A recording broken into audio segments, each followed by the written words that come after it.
1, 2, 3. 4.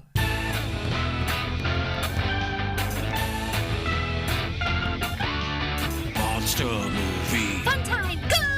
Monster movie. Fun time, go. Monster. Movie. Fun time. Go! Monster movie. Fun time, go. With Precious D and Honeybee. Fun time, go! Hello, friends and neighbors. Welcome to the show. I am one of your hosts, Precious D. And I am one of your hosts, Honey Bee. Friends and neighbors, today's episode is our first anniversary episode. This episode is releasing exactly 1 year after the first episode was released. Wow, We made it. Made it over we our made first it. milestone. Thank you for joining us. Thank you to those of you who've been here since the beginning, and to those of you who just joined us for the first time today. Welcome. And Honeybee, I want to thank you for going on this journey with me.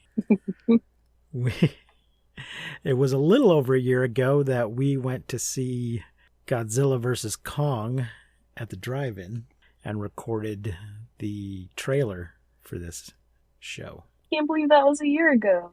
Yeah, that movie's been out a little over a year. And it's been confirmed that Godzilla will be in the next movie. There was some doubt, apparently.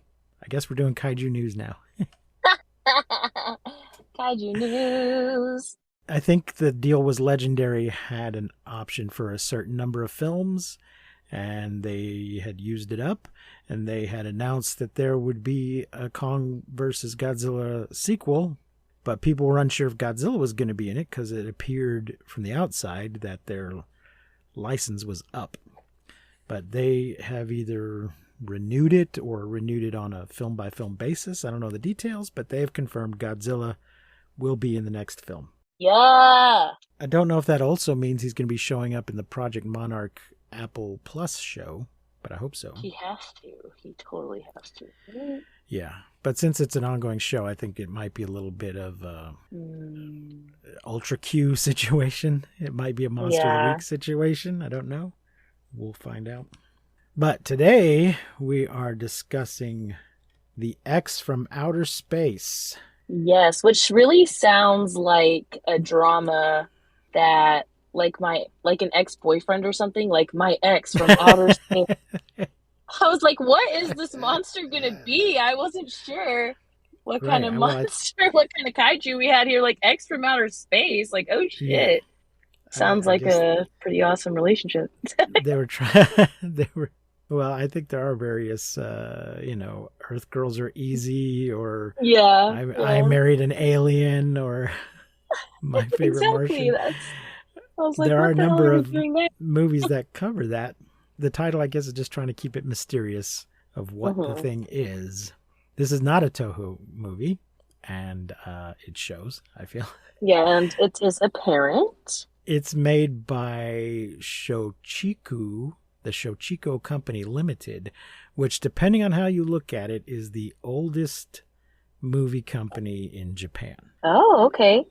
But they just didn't do kaiju movies very often, or what? No, I don't think they do. So there's some other company that has been making movies longer, but Shochiku existed as a kabuki theater production company before it was a movie company.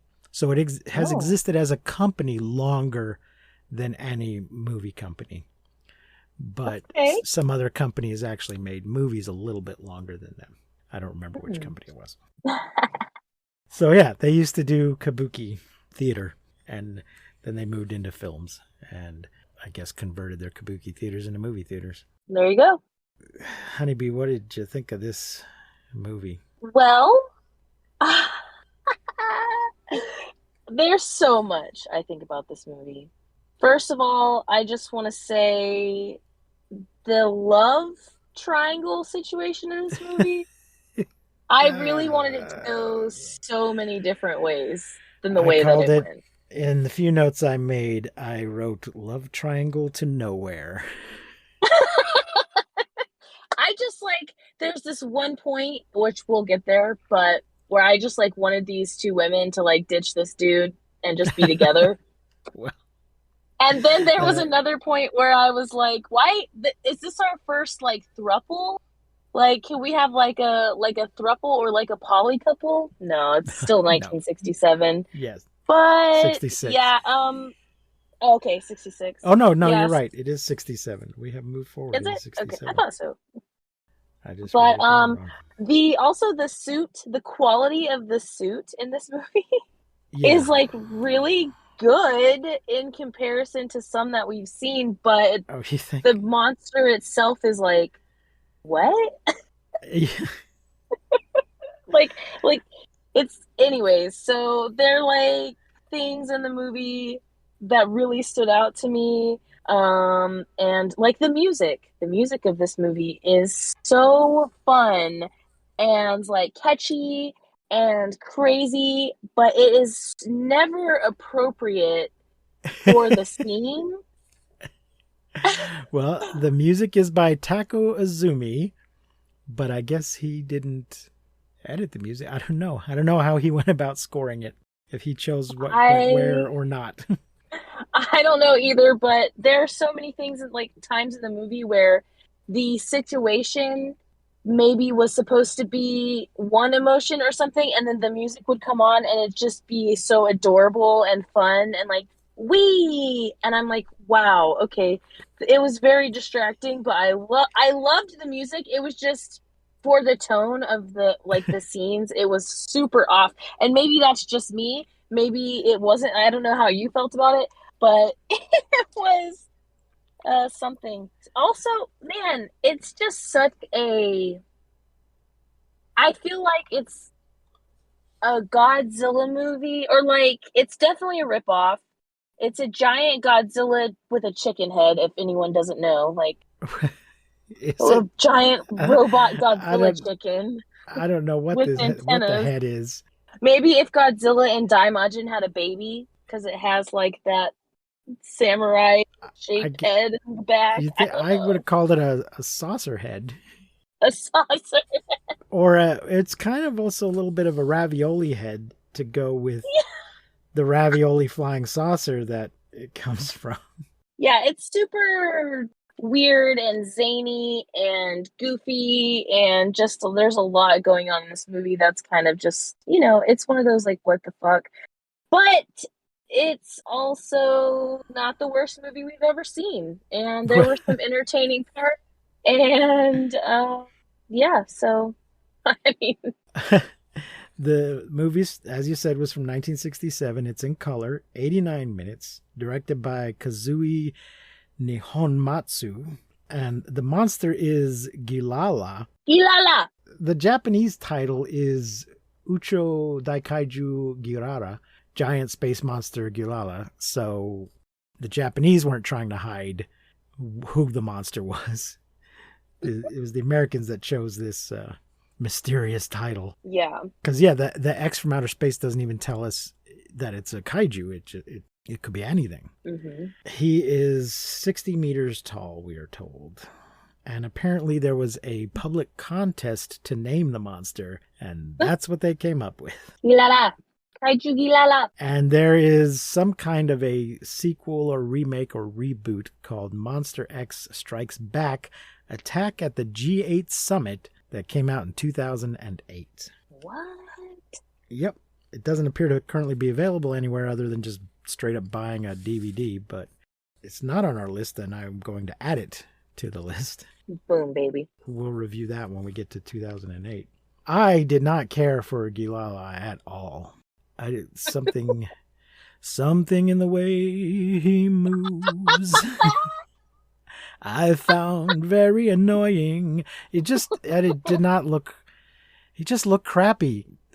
I guess the suit itself was okay. Yeah, he's got a very weirdly shaped head. The suit's great. Yeah. But I guess I got to blame the guy playing him, Yuichi Okada, who was the suit actor. I just didn't like the way he moved. I didn't, and that kind of just ruined everything for me, I think. Damn. And speaking of actors, we have Toshiya Wazaki as Captain Kei Sano, Itoko Harada as Michiko Taki, Senichi Yanagisawa as H. Miyamoto, Eiji Okada as Dr. Kato, Peggy Neal as Lisa Schneider. Is it Lisa? I thought it was Lucy. No, I think it's Lisa. That's what it says here, and that's how I remember it. That's what I wrote down. Oh. Her Japanese voice was by Ryoko Muto. I really loved that she had a Japanese voice. I loved that she spoke Japanese. Yeah. In the movie, I appreciated that. Oh, yeah, she was obviously dubbed, but I appreciated it. Franz Gruber as Dr. Berman, and his Japanese voice was Tamio Oki. Mike Danning as Dr. Stein, voiced by Teiji Omiya. Kazuki Sony as Dr. M. Shioda. Torahiko Hamada as Mr. Kimura. Hiroshi Fujikoa as Fujioka. Sorry, as moon-based worker. I think there's probably some other moon-based workers that are not listed. Yeah, this is like I mean, they're all, I guess all of them could be called science fiction movies, but this one's more science fiction than some others in that there's a lot of spaceships and there's a moon base and they're trying to get to Mars. So it appears to be set in the future where we go back and forth to the moon pretty easily, even though we wouldn't really land on the moon until the year after this came out. Oh, and the body count is 302. Damn. Including the monster. So there you go. Let's, I guess, get into the plot here. Well, get into it. The spaceship AAB Gamma, which stands for Atomic Astro Boat Gamma, is dispatched from Japan to the planet Mars to investigate reports of UFOs seen near the Red Planet. No, that's not correct. They're just trying to go to Mars, and all the previous missions have apparently been destroyed by UFOs. They mentioned that there's been missions before this one that didn't make it. And, yeah, because they keep running into something, but they don't know what. When the spaceship arrives and encounters one of the UFOs, which suddenly sprays the AAB Gamma with spores. Well, but first they stop at the moon. Mm-hmm. There's a whole thing. Well, okay, I wrote.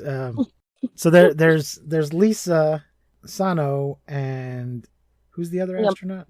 Miyamoto. Yeah, Miyamoto, and Dr. Kato. Mm-hmm. And we see them being given their mission and getting on the ship. And Miyamoto is our wisecracking dumbass. Yeah. And there's always one, you know? Yep. Who hits on Lisa pretty hard, but she's not having it. And I wrote, Lisa, lady scientist or stewardess? Aw, I thought she was... She was. She's supposed to be. She is supposed to be a lady scientist. She's like a biologist of some sort. But on their trip, she is always serving drinks and food and stuff to everybody else. And I'm like, let them get their own damn food. Yeah, they treated her. Yeah, no, her actual function on board the ship seemed to be more like a stewardess. Yeah. I don't get to see her doing a whole lot of biology. Yeah. When they get to the moon base. Well, before we get to the moon base, they're talking to them, and there's this other lady there. What was her name? The other lady is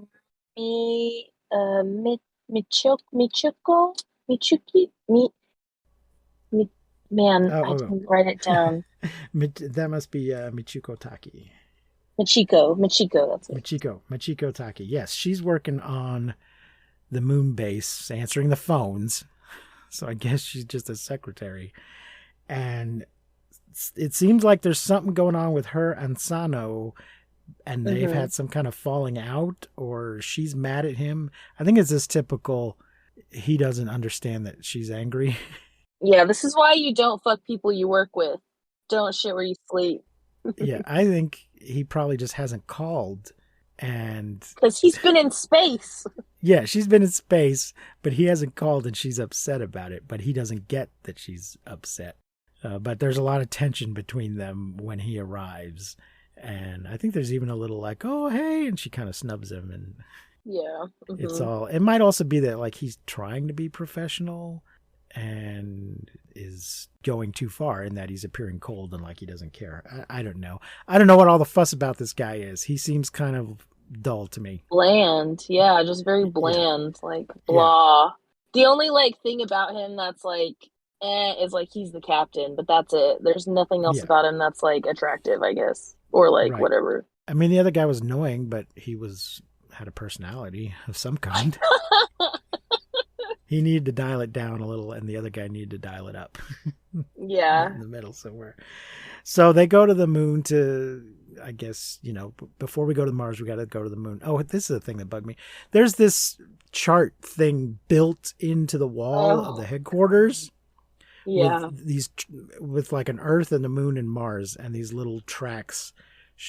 And there's a little light that will show where the spaceship is on its journey. Mm-hmm. And this is a static thing built into the wall. And I'm like, this isn't going to be at all accurate to where their position is, because they're acting like it's a map of a piece of land or something. But Earth and the moon and the Mars are all moving all the time.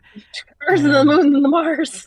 The route you're going to have to take to get from Earth to the moon or from the moon to Mars is going to be different depending on what time it is, what day it is. Well, and also at one point when they're kind of stepped away from this wall, you can see the lights when they're, there are lights that, like you said, it lights up where they are. But there's one point where they step away from it and you can see where the little lights are. And they're like in set places. You know what I mean? So it's obviously it's not very well done. Yeah, it's just done as if it's a static track that they will follow this exact route no matter when they're going. And no, it's going to change too much for you to build a physical model of this. Mm-hmm. So I did like this.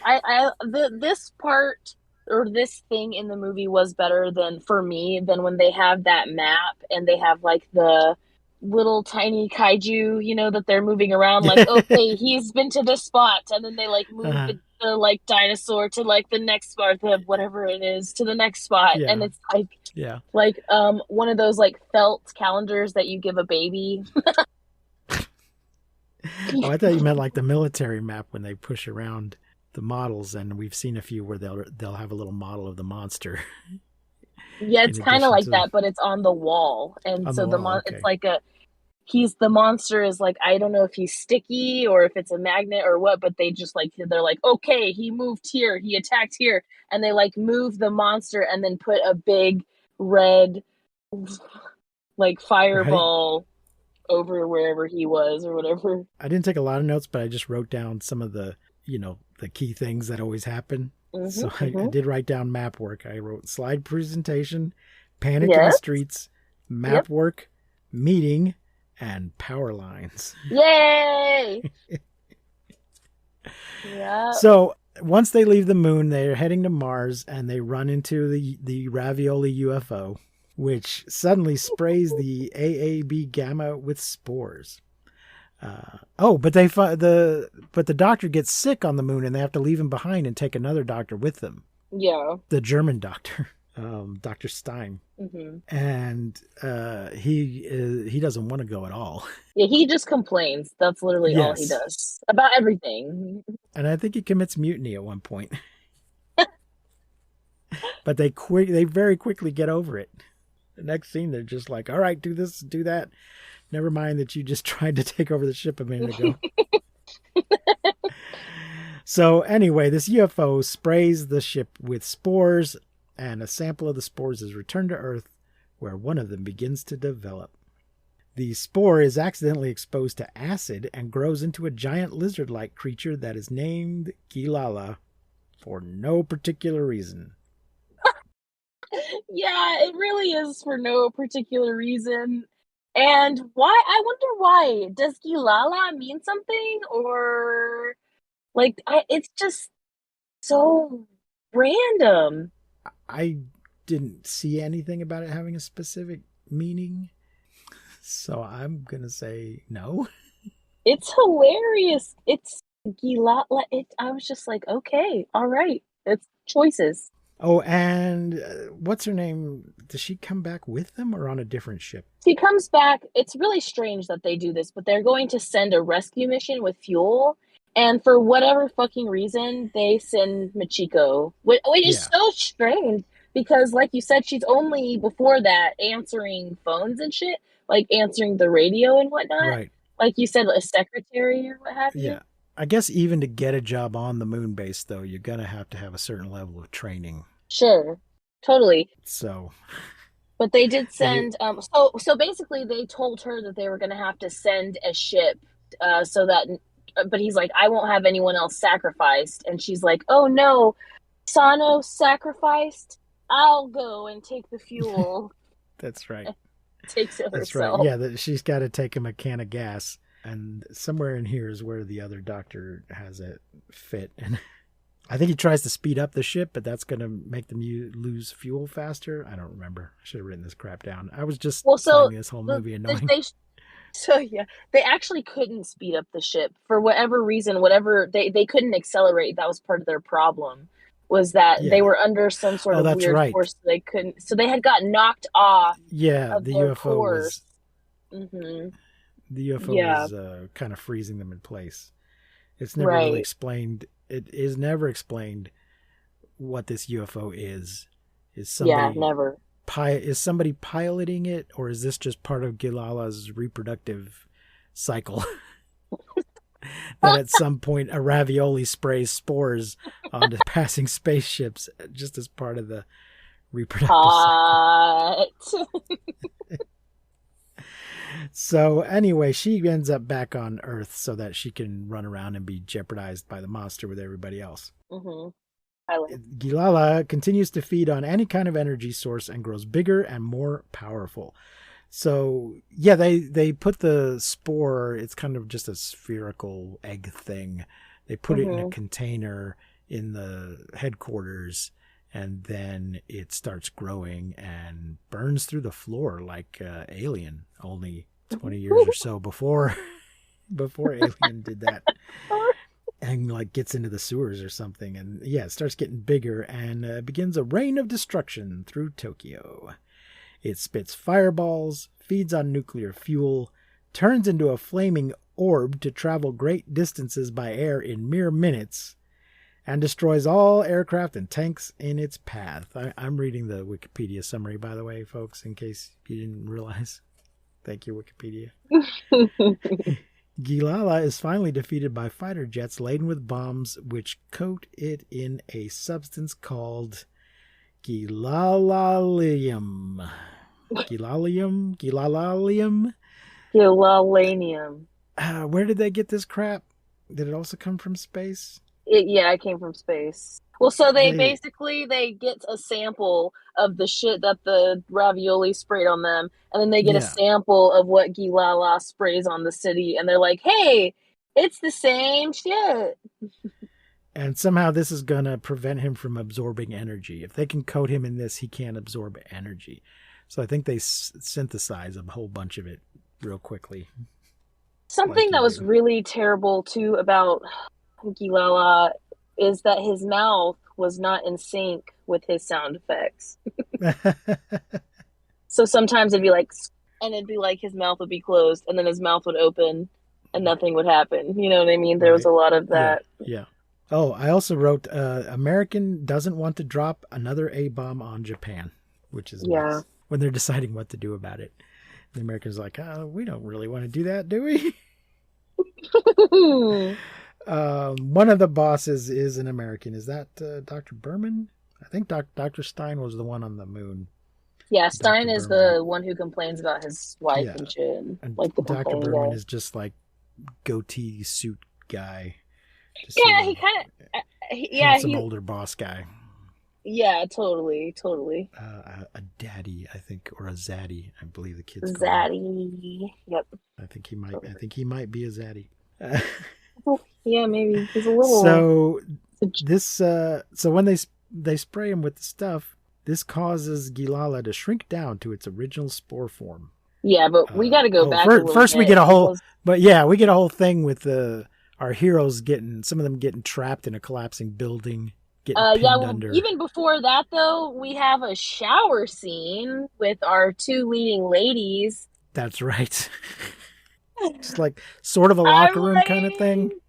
Yeah, but they're like in showers, like they're both in showers. There's a wall separating them, but they can see over it, kind of like a bathroom Yeah, stall sort of thing. yeah, And they're both talking about how they're gonna follow, Sano into wherever. Like they both basically are in love with the same guy, and you kind of yeah. realize it in this moment while they're in the shower talking about it. And I was like, "Fuck it!" Like, hello, what? What? No, fuck that guy. Yeah, well, and Lisa's. So you wanted to see the scene go in another direction? Is that what you're saying?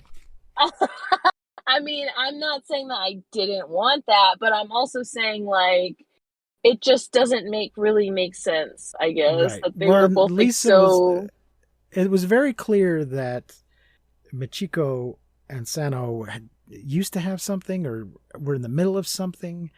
But yeah. Lisa, it's a little less clear until later because she's being very casually, well, she's being very friendly to Michiko. And she's also like, oh yeah, I'd follow Sano anywhere. He's great.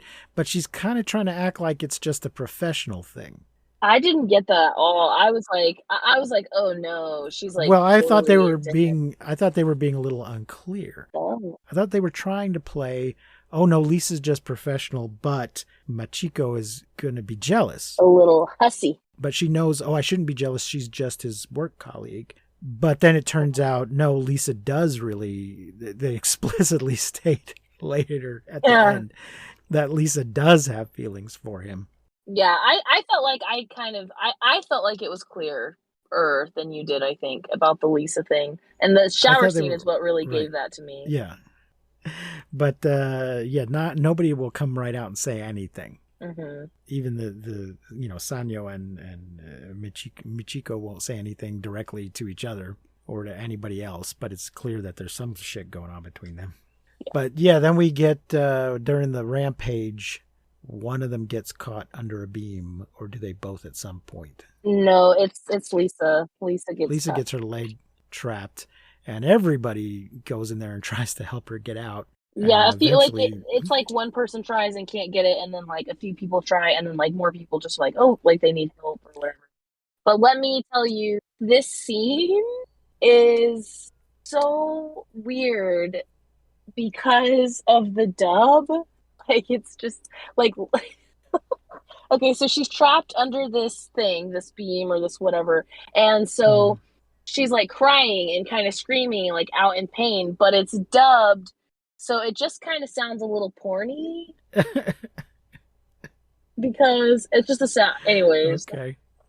I was like, what the hell? All right. Uh, Well, your mind was elsewhere during this whole movie. I mean, I just saying, I if you're okay. wearing headphones, I did maybe not it's recall thinking that during that scene, but okay. But yeah, Machiko tries to help her. The other Dr. Berman tries to help her.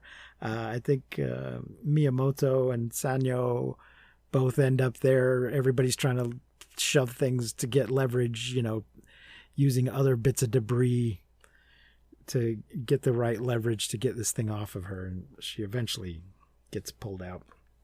But yeah, they spray it down with the nonsensium, and it just makes nonsense. it all of this mass that came out of nowhere suddenly goes back to nowhere, and it just shrinks down into a little spore that they pick up and put in the glass container that suddenly somebody just pulls out of their butt. The very Yeah, specific container that they had it in before. They yeah, pull like out give me another the one. container. Like, wait, Yeah.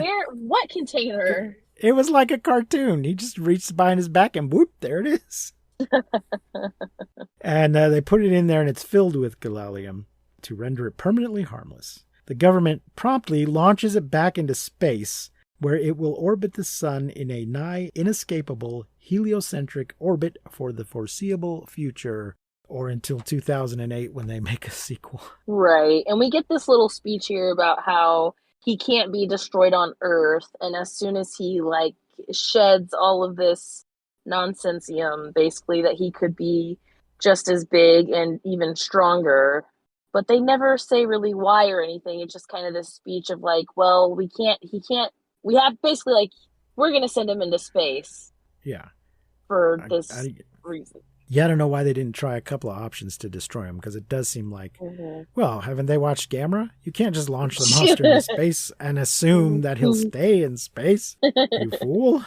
Yeah, and then we have this moment where the guy's like, "Why don't you go and tell Santa how you feel?" And she's like, "Well, Yulala taught me something, that there's already someone who loves him, blah, blah, blah." And I just hear Hamilton, like, satisfied in the background. Okay. Do you know what I'm talking about? I mean, I've seen it, but I don't I don't remember that song. Well, there's this song, it's called Satisfied, and it's basically like how she's in love with Hamilton, but her little sister marries Hamilton, and how she's Yeah, like, yeah. like, at least I always get to see him, and la la la la la, like, whatever. It's just this sad moment where she's like basically sacrificing her own feelings for Mhm. her friend who she really cares about, Right. because she's actually in love with her. They'll figure it out. They'll figure it out. Sometimes you have to overcorrect pretty hard, I hear, I to mean, find the balance. it's 1967, so they could go either way. They could Yeah. just keep it all in their pants, or they could get into some wild hippie thing. It's 1967. Anything might happen. But it will happen off screen, because it's not that kind of movie. Wah wah. I guess she's not interested in Dr. Berman as a consolation prize. I mean, he didn't indicate that he was interested, but it's just like, hey, he's not a bad looking guy. At least he's got a personality. Yeah. Oh, goodness. Wah So, wah. anything else? No, I don't think so. The I thought that the little monsters antennae, whatever those were, Uh-huh. were Yeah. hilarious. Yeah. And then whenever he shot like fireballs out of his mouth, and his little like head, his little ravioli head, like flexed down a little bit as he shot fireballs. hmm Hilarious. It was so funny. Not supposed to be, but Yeah. I did not care for his design at all. I found him ugly to look at. yeah, his eyes look like kind of like brake lights, but they were supposed to be like fly eyes. Yes. Here's a nice little quote on the Wikipedia. Film historian Chuck Stevens describes the film as having a well-deserved reputation as one of the silliest and, as a consequence, most beloved rubber suit monster movies ever made. Yeah, it definitely is silly, and the music just doesn't help. Man, the music is so silly. The next line describes it as cheesy, rich in comic non sequiturs, and scored with an unpredictable mishmash of 1960s pop and bossa nova. Hell yeah. Nice. X fits comfortably into one's stoned best bad movie rental evening. Heck yeah. Cute. Author and film critic Glenn Erickson characterized the film as simply terrible, To put it describing the simply, monster as a preposterous concoction, being a 20-story chicken with a head shaped like a jet plane.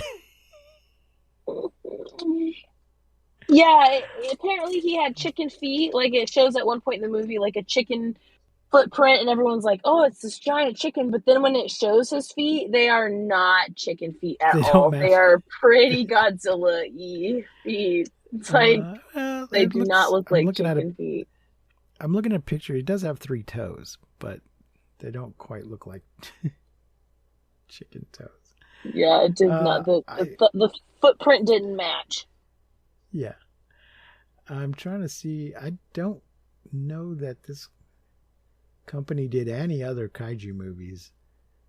Yeah, I'm not seeing I any. can see that. I've seen a couple of other sort of science fiction-y movies, but nothing else that's really a kaiju movie. So I think maybe when they got done with this, they were like, yeah, let's not do that again. Oh, except for the sequel. In the 2008 movie is apparently by this same company. Okay, that's cool. Because They're like, let's give it another shot. And Yeah. we're probably again like, oh, nope. Yeah, for like 40 years later. So, There you go, folks. There you go. How many Honey- stars, Precious? 2. Same. 2. Did not care for it. I would say 2.5 just because I maybe liked it a little more than you did. Yeah. Like, I don't think Yeah. I hated it as much as you did. So yeah, that's our movie for our first anniversary. Well, I mean, our first movie, if I'm being completely honest, which if you don't know, was King Kong in 1933, and I kind of felt the exact same fucking way. Like, I was like, oh, bummer. What a bummer that our first episode. I even remember you saying something like, well, I don't just want to shit on the movie the whole time, but it's kind of a shit movie, honestly. The first King Kong is not very Well, great. it has. I mean, it's great in some ways, but it has problems. It's has great in issues. the waves that maybe it's like paved some like things for other movies, sure, but Yeah. the movie itself is a little. It is very much a product of its time with the racism and the sexism, and and it's I do awful. feel like we've been moving backwards, or at least have stagnated with the sexism in these movies. I don't think Lisa and Machiko, were great feminist icons or anything. They just seem to be there to simp for Sanyo and to be victims. Yeah, because well. we were kind of moving forward in the post-war era, but now there's been kind of a steady decline, backsliding. Yeah. History is doomed to repeat itself if we don't fucking learn from it. So. So there you go, folks. The X from Outer Space. You can watch it if you're so inclined on HBO Max. But you don't have to because we already did, and Yeah. yikes. Next week, we will be taking a look at the King Kong show, cartoon show. We're not going to do every cartoon show that comes along, but since, we started with King Kong, Feels important. yeah, we're going to cover pretty much every version of King Kong that comes along. So I believe it's also 1967. You can see that on YouTube in not very high quality, but that's really your only option right now. And we're possibly going to be finally launching that Patreon soon, and there will be some bonus episodes on there that will start off as Patreon exclusives, and then we may release them generally a few months later. We'll see. So, Honeybee, thank you once again for going on this journey with me. Yeah, thanks for taking me on this journey because I really was not interested in or had any eyes for big monster movies and such. So, and now I consider myself a true fan, and I have fallen in love with it slowly but surely over the decades that we've looked at, and I love it. I love it so much, and I see it everywhere now. Everywhere I see how much of an impact that this genre has really made, not only in movies or cartoons, but just out in the world. And so it's great. I love it. I'm happy to be here with you. There's 2 different ad campaigns going on right now that have kaiju in them. Hell yeah. The Miro, is that what it is? The one about sort of doing, it's a thing to do meetings and brainstorming online. Oh, cute. They're brainstorming how to fight the monster that appears. Oh. And the other one is a couple of, I think it's Claritin. It's some allergy thing where the allergy is being represented as a monster that's tearing everything up. Giant monster. Yeah, it's crazy. So yeah, this stuff is everywhere. Well, I'm so glad that you are enjoying it. Really, folks, we just wanted to do a podcast together, and we needed a topic rather than just trying to talk about nothing every week. And this is what I thought would make a good topic. There's plenty of material. We've only scratched the surface. We have quite a ways to go, and hopefully they'll keep putting out new kaiju movies so that there will always be something else for us to talk about. If somehow we run out, there's plenty of other kinds of monster movies. We can shift gears and not have to change the name of the show. Hell yeah. But thank you for joining us, friends and neighbors. Please Follow us on the socials where we are doing a contest right now, a giveaway. Not a contest exactly, more of a drawing. Follow us on Twitter at funtime_go, or just find the link at our Anchor page.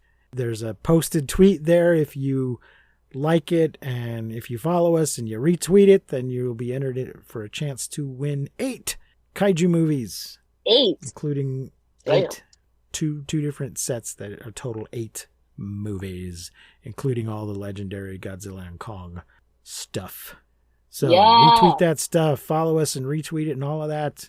And once we hit 616 members, because our birthday for the show is 616 followers, we will give those movies away. Yay! But for now, I have been Precious D. And I have been Honey Bee. Remember to keep calm and take shelter in basements. And please do not misuse science. We will not see you, but you will hear us next time on Monster Movie Fun Time Go. Woo!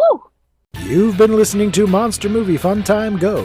If you enjoyed the show, please rate and review us on your podcasting platform of choice. Our theme song is by the Texicano folk rock punk featuring Lita Lopez. You can support the show, find links to our social media, and even leave us a voice message at anchor.fm/MNFTG. Funtime Go!